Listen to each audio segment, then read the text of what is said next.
नमस्कार LB. AO6 के लिए मुद्दों की श्रृंखला में मैंने कल वैसे मेल पे डाला है सेक्रेटरी साहब और प्रेसिडेंट जी को कि हमारी यूटिलिटी बिल्डिंग का केस बहुत इंपॉर्टेंट है। कल एक सेक्रेटरी साहब की मेल आई है माई गेट पे जिसमें वो गेस्ट हाउस की बात कर रहे हैं एलबी में लीज पे लेने के लिए।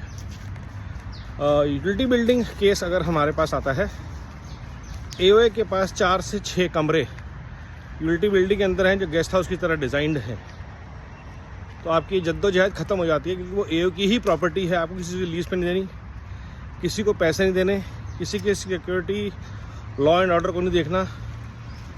वहीं पे FM का ऑफिस है यूटिलिटी बिल्डिंग में, वहीं पे बिजनेस सेंटर भी है और वहीं पे कैफेटेरिया भी है।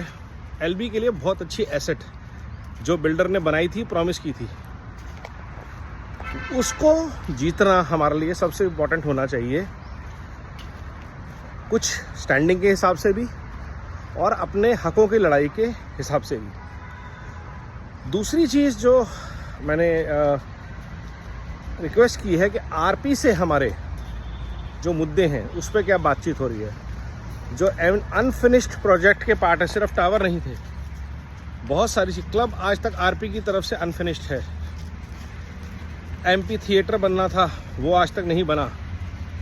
और लेआउट अप्रूव्ड के हिसाब से क्या क्या चीज़ें और पेंडिंग है। और सबसे बड़ा हमारा IFMS, वो हमें कब मिलेगा। ये सारी बातें RP से होनी बहुत ज़रूरी हैं क्योंकि वो पैसा हमारा है और पड़ा हुआ है। और RP साहब का हर महीने का लाखों रुपए का मीटर दौड़ रहा है। हाँ, टावर ज़रूर मिल गए, टावरों की क्या हालत है हम सबको पता ही है। बट इम्पॉर्टेंट चीज़ ये है कि पूरे इंफ्रास्ट्रक्चर को अप्रूव करने के लिए और यूटिलिटी बिल्डिंग में केस में हमारी लड़ाई नोएडा अथॉरिटी से ज़रूर है, लेकिन जो इलीगल सेल हुई है, लोगों को खरीद फरोख्त की गई इलीगल लेआउट अप्रूव करा के, उसमें एक पार्टी RP भी है। तो ये बातों को ध्यान में रखते हुए यूटिलिटी बिल्डिंग और RP की अकाउंटेबिलिटी बहुत इंपॉर्टेंट हो जाती है लीगल कमेटी के लिए, मनीष जी और राजेश जी के लिए।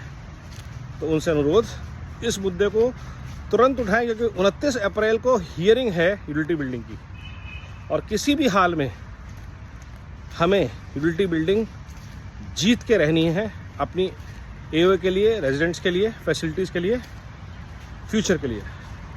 धन्यवाद।